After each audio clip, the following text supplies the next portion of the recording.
And it is for this reason that the Caribbean community joins the growing chorus, and my own country in particular, for the immediate proclamation of a second decade to complete the unfinished work and address the matter of reparations for slavery and colonialism.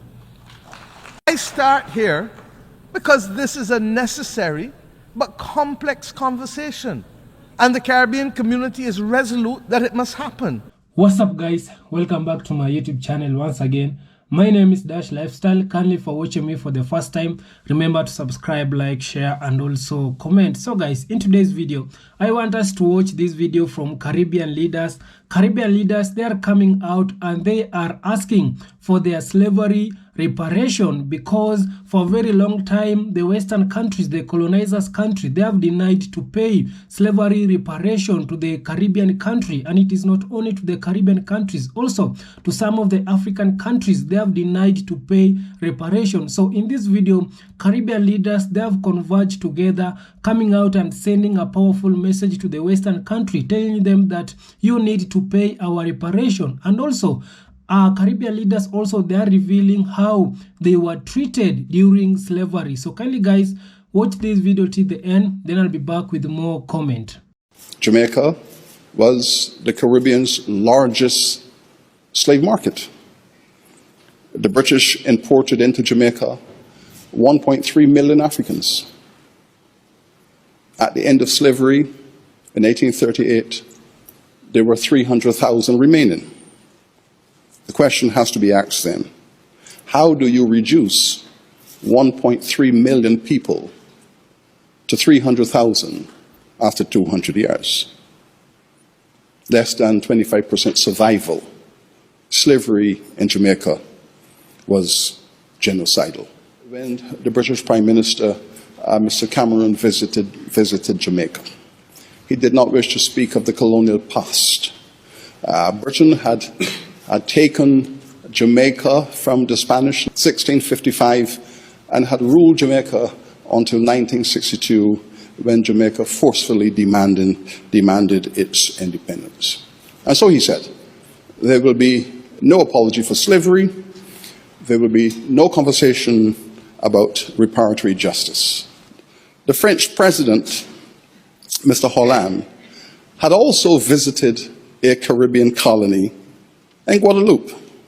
He too said there will be no apology for slavery and there will be no reparations. But he was in Guadeloupe to open a multi-million euro museum dedicated to slavery as a gift from the people of France, so that the African community in the French islands could see the horror of slavery displayed in their museum. He went on to add that France owes the people of the Caribbean a debt of gratitude. But this gratitude would not be expressed in either an apology or in any form of reparatory justice.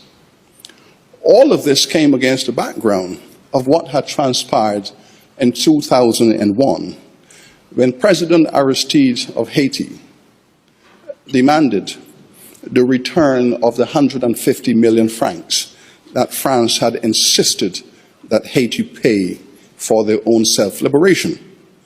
You may recall that Haiti had fought a war of liberation, declared their independence on the 1st of January 1804. The Haitians were the first people on this planet to give Napoleon Bonaparte a whipping. And in return for this whipping, France insists that if the Haitians wish to be recognized as an independent nation state, they will have to pay compensation to their former enslavers. 1825, the Haitians are celebrating the 21st anniversary of their independence. France had refused to recognize Haiti as an independent nation.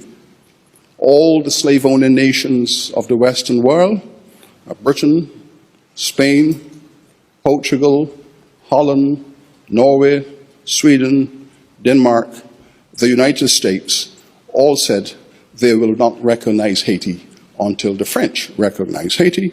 The French said, if you want recognition, you pay for it. The Haitian people in 1825 had therefore a decision to make on their 21st anniversary. There were parties in Port-au-Prince, but there were also French gunboats in the harbor. The Haitian cabinet met and agreed that they wished to be reinserted into the international community, and this reinsertion would cost them 150 million francs, which is 21 billion US dollars in contemporary money.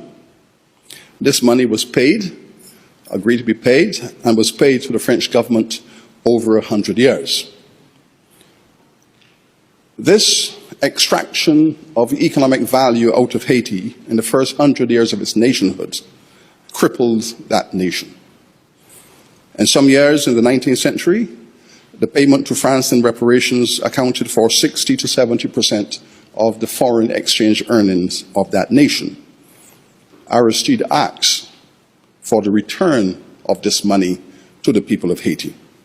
He wrote to the French government, government to government, calling for the return of this money. The French government invaded Haiti. Aristide was overthrown and removed from office.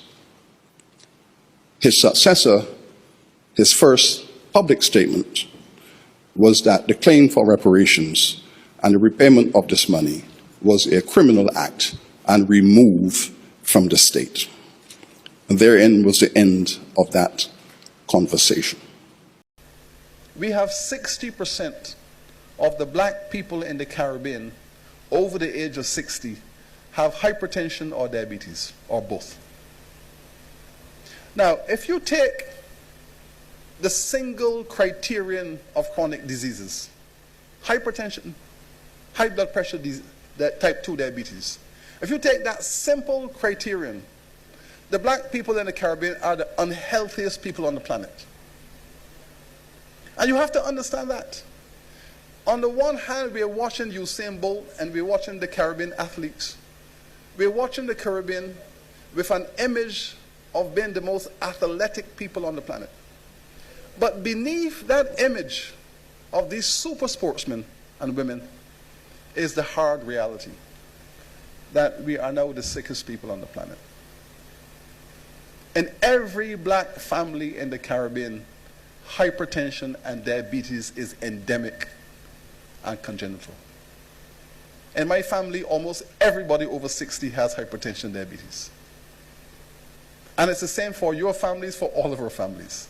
There is an explosion of ill health in the Caribbean. And this is a legacy of slavery and colonization. You take a people, put them on an island for 300 years, give them salt fish and salt pork every day, overwork them, undermine them, sell their children, rape their wives, make them work 20 hours a day, overwork, malnourish, and take them through that stress profile of physical and mental terror. What you get? Hypertension and diabetes. It was the same then as it is now. When your doctor tells you to learn to relax, take out your salt. Well, you can take out the salt, but your foreparents couldn't take it because that's all they had, salt. And now the result is that black people in the Caribbean cannot metabolize salt and sugar. Because for 300 years, that is what we were fed on plantations, plus the stress. So we cannot metabolize salt and sugar, and now we all have a salt and sugar problem, hypertension, diabetes. And we are spending millions of dollars to deal with this. Millions of dollars we are spending to fight hypertension, diabetes in the Caribbean. That is going to be the #1 economic crisis in this region next 20 years, unless we find an answer to it. At the University of the West Indies, we've started to do this research. And I can share with you the problem that we're having. The drugs that have been used to treat high blood pressure, for example, have been clinically tried on Caucasian peoples because they are the majority in the markets. The drugs are 95% efficient on a Caucasian body, because when you take a hypertension drug, what happens, the drug goes into your body, it sends a message to your cells to open up, let the blood come through. It sends a message, okay.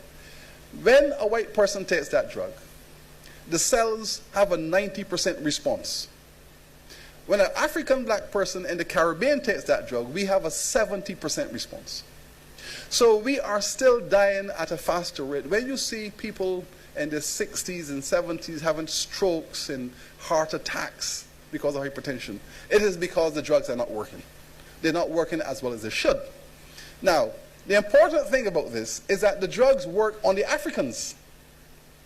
The drugs work on the Africans as well as they work on the Caucasians. But they don't work on us because something happened to us. You see, so when an African in Nigeria and Ghana and so on takes the drugs, she has a good response. When the European take it, they have a good response. But in the Caribbean and in the New World, the Africans over here don't have that response because something happened to us. Because we have been genetically modified during that slavery period. It doesn't work on us. And now we have to find out. So right now we are taking blood samples. Is that when the slave owners receive their 20 million pounds in 1834, which was valued at 40% of the government expenditure for that year, that money was invested in the British economy, in the railway industry, in industrial development, and the slave compensation money reinvested in the British economy placed the British economy in a booming condition, and Britain had 50 years of economic growth as a result of that money. 50 years of growth stimulated by the compensation money, the reparation money which the slave owners got, and plowed back into the British economy.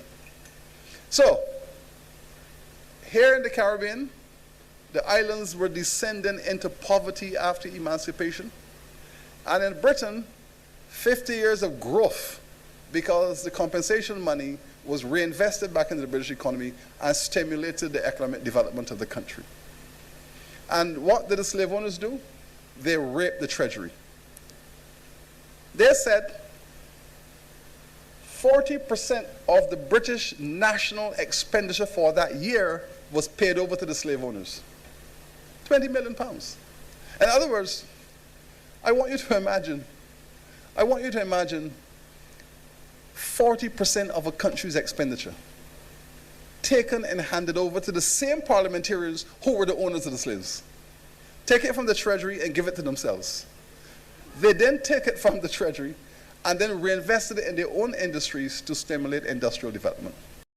Because after 300 years, the British have left Caribbean peoples illiterate and unhealthy.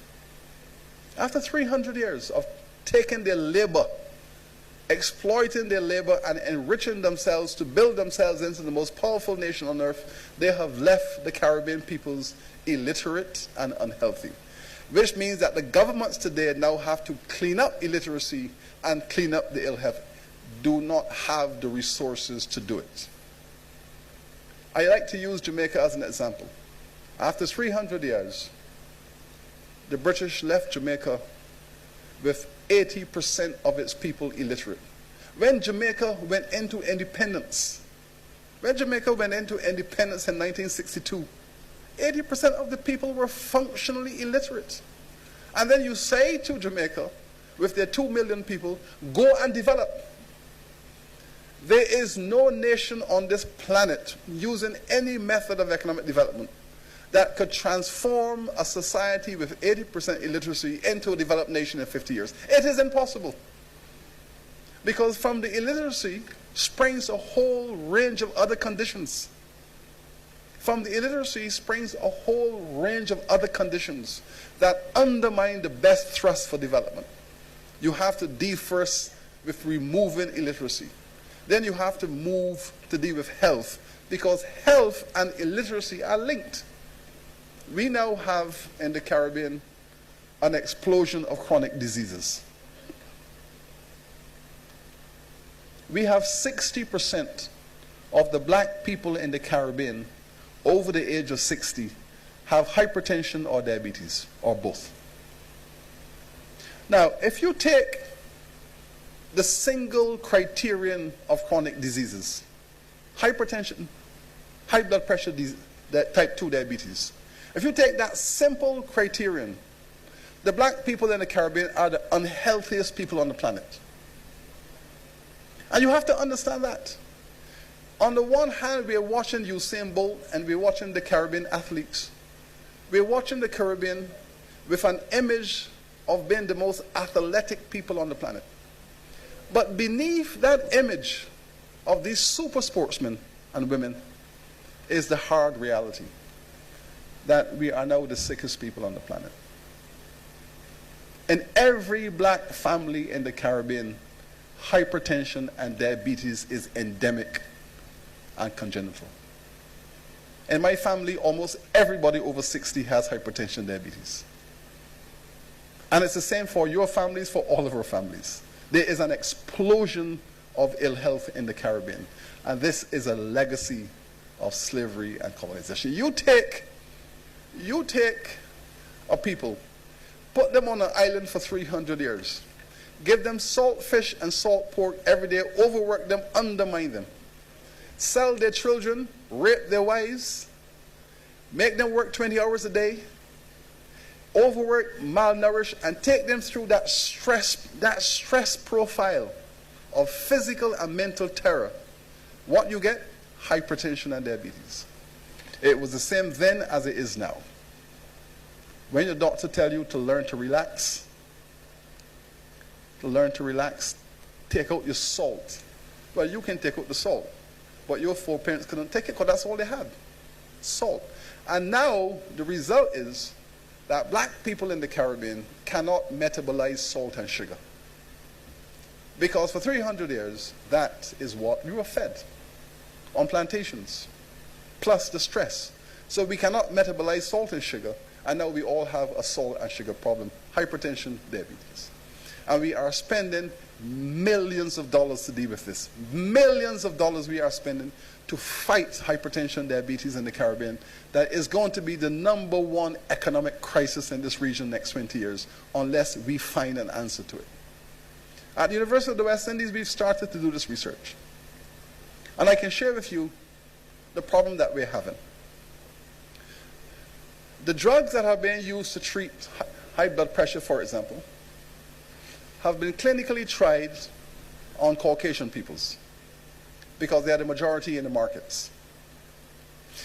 The drugs are 95% efficient on a Caucasian body because when you take a hypertension drug, what happens, the drug goes into your body, it sends a message to your cells to open up, let the blood come through. It sends a message, okay. When a white person takes that drug, the cells have a 90% response. When an African black person in the Caribbean takes that drug, we have a 70% response. So we are still dying at a faster rate. When you see people in their 60s and 70s having strokes and heart attacks because of hypertension, it is because the drugs are not working. They're not working as well as they should. Now, the important thing about this is that the drugs work on the Africans. The drugs work on the Africans as well as they work on the Caucasians. But they don't work on us because something happened to us. You see, so when an African in Nigeria and Ghana and so on takes the drugs, she has a good response. When the European take it, they have a good response. But in the Caribbean and in the New World, the Africans over here don't have that response because something happened to us. Because we have been genetically modified during that slavery period. That's where it was first institutionalized, on a small rock in the middle of the Caribbean Sea and the Atlantic Ocean. 166 square miles, more or less the size of the Gaza Strip. $4.9 trillion. And in 1625, when the British settlers first landed, they continued without interruption until independence in 1966. The debt estimated, because we were the home of modern racism. That's where it was first institutionalized, on a small rock in the middle of the Caribbean Sea and the Atlantic Ocean. 166 square miles, more or less the size of the Gaza Strip. $4.9 trillion. And in 1625, when the British settlers first landed, they continued without interruption until independence in 1966. The debt. This is the type of news that I like. Caribbean leaders vow to maintain pursuit of slavery reparations. The CARICOM leaders had a meeting recently in Barbados. Bless up the Queen, you know what I mean. And I like how she's repeating Haile Selassie in these conferences and these meetings. I love it. Sees that you have your head on right. You're looking at the future right. You know who is Christ. And you're moving that way.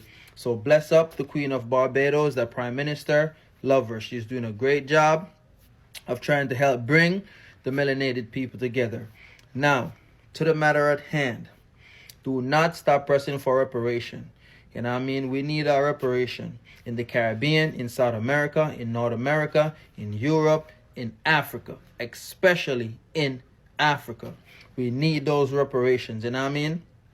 Yes, everybody get to build their kingdoms off the back of our ancestors and don't want to pay up no money or give back the lands or nothing for it. You know what I mean? And when you look at the world today, every race or people that have been through some issues or something tragic like that, everybody gets paid except black people. Yeah, everybody gets paid worldwide when it comes to these things. I don't know why they're taking so long to give black people their reparations. And this is just a warning to the powers that be. The longer you take to give black people reparations and treat black people across the world right, I'm telling you, Mother Nature is gonna go crazy on the world, especially these new things that you're building and a lot of these towns that y'all like so much. So please do the right thing and take care of the indigenous people. Y'all already benefit off of the backs and unaliving of all their generations and people over the years. So do the right thing. Mr. Material Man, do the right thing. Alright? Up full, always be grateful in a cup full. Reparations is a must.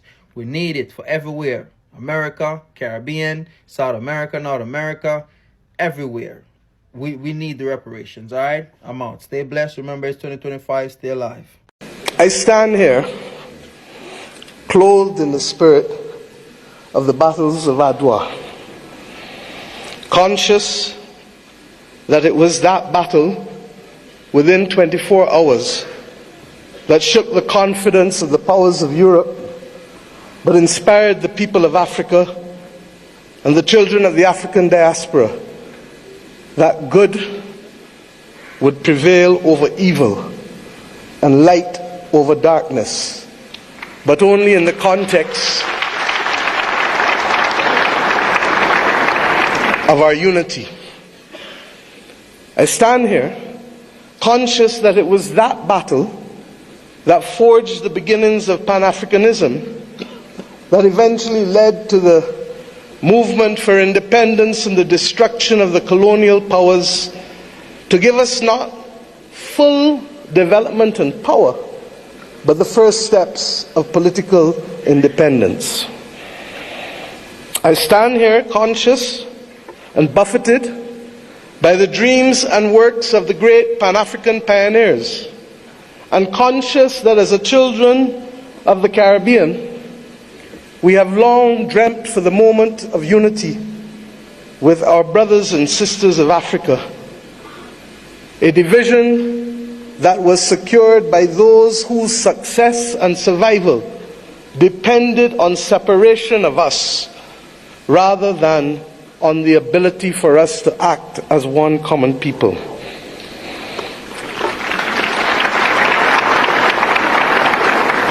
Our relationship, you can say, was embryonic. But regrettably, as long as it has been and as related as we have been, it has been sporadic. And it is up to us as the children of independent states to determine whether the history of separation shall be our future or whether the spirit of Adwa can be our inspiration to confront the challenges of a new world.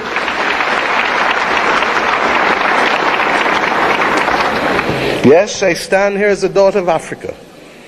I stand here equally as a proud Prime Minister of Barbados, a country which is the first landmass that you reach after you leave this great continent of Africa.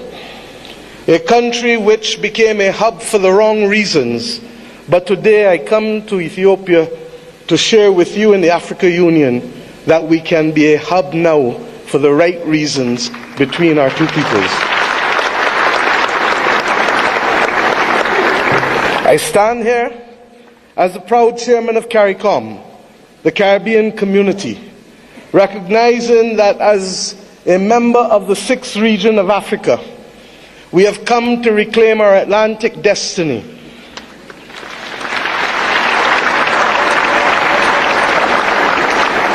We have come to ensure that the very futures of our people are different and will not once again be determined by a middleman who will ensure that the Middle Passage is one that sees our people at the bottom of the ocean's floor of the Atlantic or in the fields of the plantations of the Caribbean, but instead that it will be a future that sees our people, hears our people, feels our people, and that will determine in future that it is we who shall forge the manner in which we cooperate, integrate, and invest, rather than simply being victims of a past history. I stand here equally as the chair of the V20, 70 countries across the world that are climate vulnerable, 40% of whom come from this great continent of Africa, recognizing that it is only through unity that we can confront the existential crisis of our generation, that of the climate crisis. The Secretary General of the United Nations has already laid out, ably so, many of the iniquities that we continue to face in spite of political independence. It was His Majesty Haile Selassie who popularized and told us that there shall be no first-class or second-class citizens. Words popularized by Bob Marley, learnt by all of our people without appropriately recognizing the context in which he spoke and the mission which must be ours for generations until it is achieved.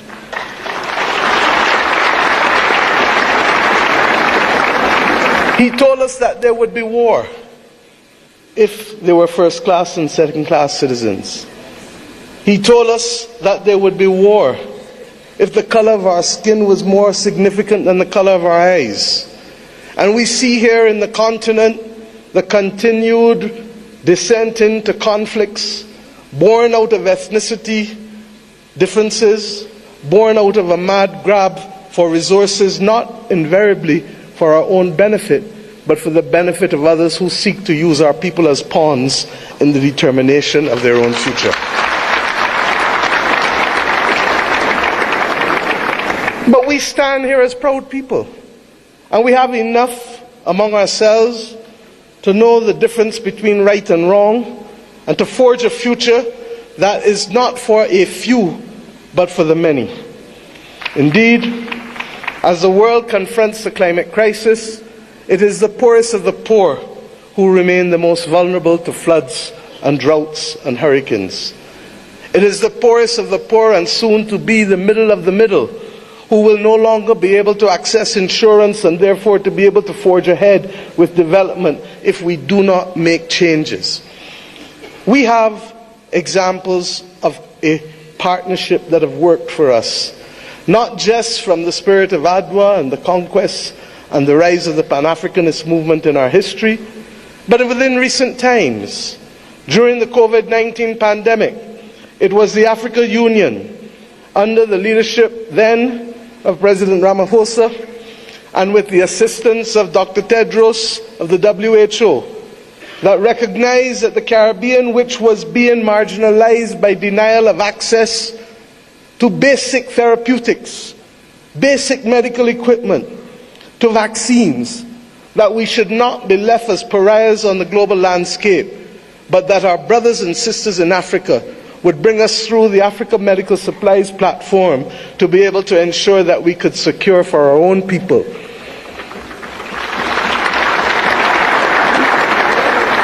It was with the solidarity of many of you in the Africa Union that the Bridgetown Initiative has been able to take root and to make a case for a more modern and a fairer system that allows us to be able to access finance and to be able to put in place measures that allow us to be able to pause our repayment of debt during the period of necessity for rebuilding after horrific climatic events. We have seen how partnership helps us. We do not need any more evidence. What is required of us is to lead the way to peace, to prosperity, and to justice. And the reparations which we call for the international community to be able to recognize, first and foremost, with that which we ask from each of our children: say sorry. Say sorry. And mean it.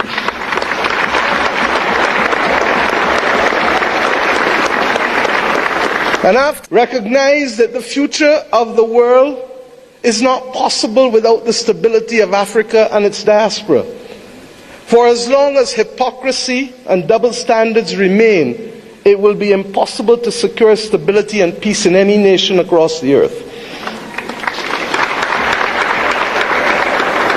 The reparations that we call for, beyond sorry, must be for fair access and development and compensation, because we each started the journey of independence with a chronic deficit. A deficit of resources, a deficit of fairness, a deficit of opportunity.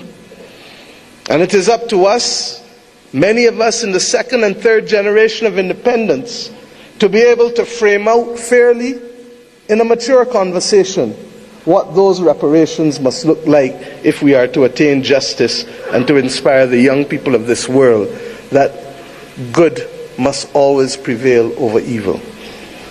But it is not only the reparations that we ask from the international community, because we ourselves must repair the damage that was foisted on us. The notion that transit visas, begging for them, must be the lot of our people in order to move across this world cannot be something that gives us satisfaction.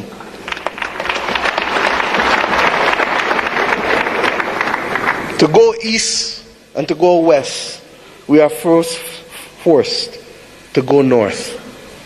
It is not right. And it is not beyond the heads of government and heads of state of the region, of the Caribbean community, and of the continent of Africa to determine that we must stop talking about, but simply do what is necessary to build the air bridges and sea bridges to guarantee that we control our destiny. I ask us to reflect on this because it is this simple act, apart from our music and our culture and our food, that will guarantee that it is not simply heads of government and heads of state that will meet in Accra or Bridgetown, but it is ordinary people who will be able to trade and to move from the closest point of Dakar to the closest point of Bridgetown, to be able to open up the opportunities that technically ought to be available not just simply through the Africa Free Trade Area or the CARICOM single market and economy, but through the combined opportunities provided by both. I ask us equally to recognize that in an era where AI is threatening to redefine what humanity can do and even if we can survive, that it is not ours to be the victims once again of technology as we were with gunpowder, but it is for us to help shape the future of the world because more often than not it is Africa and its people who have brought the humanizing forces to bear on civilization. And if we are to be the cradle of civilization, then we are to be the protectors of people and planet, of humanity, as we go forward. And some watching on may say, how? And I say, how not? How not does a continent that has 40% of the world's minerals not be in charge of helping to secure the destiny and stability of the planet? How not does the numbers of our two communities, who constitute a third of the world's states, not act in singular purpose to forge the kind of world that we want, and to be able to ensure that the institutions that deny access to us, to hear our voices as reflective of the continent and of the small island developing states of the world, how do we not secure that admission, which is not only just, but a moral imperative if the world is to have stability in this 21st century? My friends, I ask you, how do we not secure this victory when 1 in every 5 and possibly 1 in every 4 persons on the planet will come from this continent and its diaspora? Those who lead today have a moral imperative, not just to our citizens in our own countries, but above all else, to unity. The spirit of Adwa demands of us that we recognize that even in the face of the greatest technology being foisted upon us, that we can rise and win if we act in unity. This has been a message not given by our generation alone, but by previous generations of African and Caribbean leaders. But we ask ourselves, why does it elude us? And the answer comes not from outside, but only from within. When I speak of the USA with affection, I do not only want to speak of that which is known in the Americas. I want to speak about that which ought to have been possible if the 1884 Berlin talks did not take place. The possibility of the United States of Africa, which is as diverse as India, which is as diverse as China in terms of ethnicity and language and religion, but which is entirely possible if we see not ourselves first, but we see the unity of ourselves together. This may be the cry of a naive and romantic daughter of Africa. But if that is the case, I prefer to die being a naive and romantic daughter of Africa than one who is cynical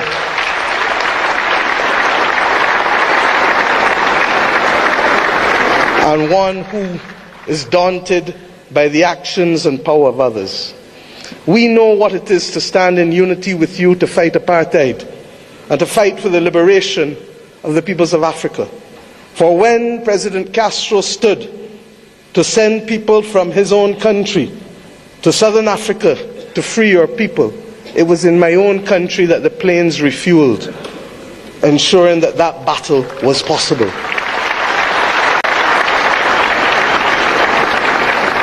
And when 100 years ago, almost, a Barbadian man and woman left our nation and left the United States to come here, Arnold and Mignon Ford, he wrote the anthem and lyrics of the anthem of the United Negro Improvement Association, UNIA, and his wife dared to establish a co-educational school here in Ethiopia, ensuring that boys and girls could receive education in a time and at a time when war was dominating the global landscape.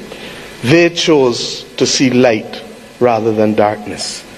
I ask us today, in tangible terms, that will allow our people to travel, that will allow us to pool our investments to ensure that the people of Africa not be denied the electricity that is so necessary as a platform for participation in the new world. I ask us not only to pool that investment, but to also ensure that we pool our voices, because there is too much division in this world today. There is too much war and there is too much conflict. And we know what precipitates and causes that. If we leave Addis Ababa with the commitment that the world is not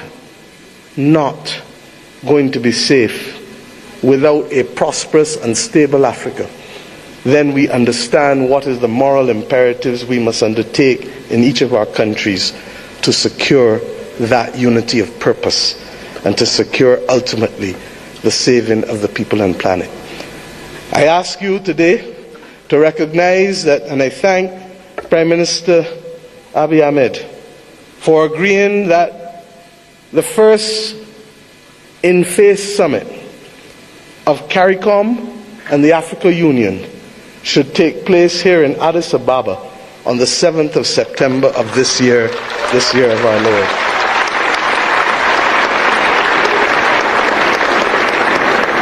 By that simple act, we build on the inaugural summit which took place virtually in 2021. But more importantly, we seek to regularize and to establish as a permanent point of interaction the unity of which I speak and call for. And I ask you as I leave this podium to recognize that we too in the Caribbean want to see you. Indeed, in my own country in Barbados, we will celebrate the Caribbean Festival of Arts, the 15th CariFesta, from August 22nd to August 31st. And we do so not only asking for those from Cuba and Bahamas in the north, to Venezuela, to Suriname and Guyana in the south, to Belize in the west and the Eastern Caribbean to come together to express our commitment to each other creatively through food and fashion and music and dance and art and sculpture, and talk of philosophy, talk of religion, talk of who we are, talk of the future.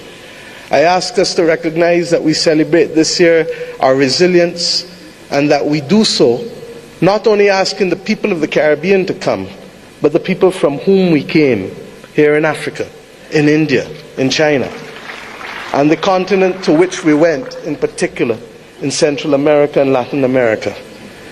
This is our moment to show the world that we were not simply apostrophes to the history and the modern history of humanity, but that truly we are the ones who can level the playing field and to create the opportunities that will allow the world to see people, hear people, and feel people, and to value the planet and its biodiversity at the very time when it is greatest in crisis.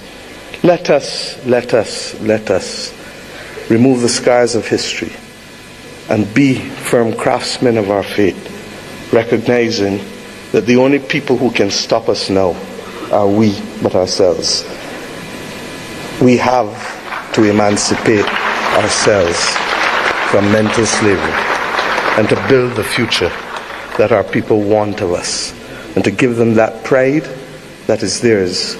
And we must do so in the spirit and with the results of ADWA. Thank you.